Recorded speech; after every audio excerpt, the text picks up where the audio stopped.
காலையில இருந்து நான் பாத்துட்டு இருக்கேன். ஏன் எழுந்திருக்கல? மணி 10 ஆயிடுச்சு. ஏன் பேச மாட்டேங்கிற? என்கிட்ட பிணக்கமா? ஐயே அசிங்கம். നോക്കണ്ട.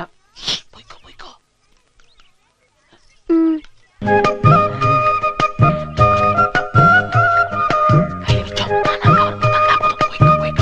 മുട്ട വാങ്ങാൻ പോക മാട്ടേ.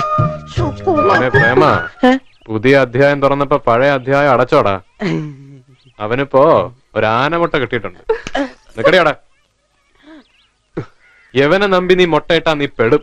യവന് ലോകത്തുള്ള സകല പെടക്കോഴികളെ മുട്ടയടിപ്പിക്കണം ആശ. ചാത്തൻ അനാവശ്യം പറയരുത്. മിണ്ടരുത്. അകത്തൊരു കോഴി മുട്ടയിട്ടിട്ടുണ്ട്. അവളിരുന്ന് പൊരുന്നതിന് മുമ്പ് ഇറക്കി വിടാൻ നോക്ക്.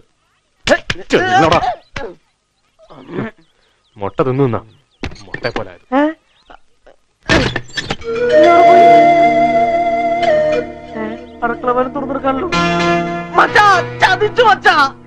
എന്താടാ അവള് ചത്തോ? അവളകത്തില്ല, മുങ്ങിയതാ. ഈശ്വര, എന്റെ പ്രാർത്ഥന കേട്ടു. എനിക്കറിയാം അവള് മുങ്ങും. കള്ളി അവള്, കള്ളി. വല്ലോ കട്ടോണ്ട് പോയിട്ടോ നോക്ക്. ഓ, കട്ടണ പോലെ ഇരിക്കല്ലേ? എന്റെ സ്വപ്നങ്ങളെല്ലാം തകർന്നല്ലോ ഈശ്വര. മുട്ട പൊട്ടി. പോയി അന്വേഷിക്കും.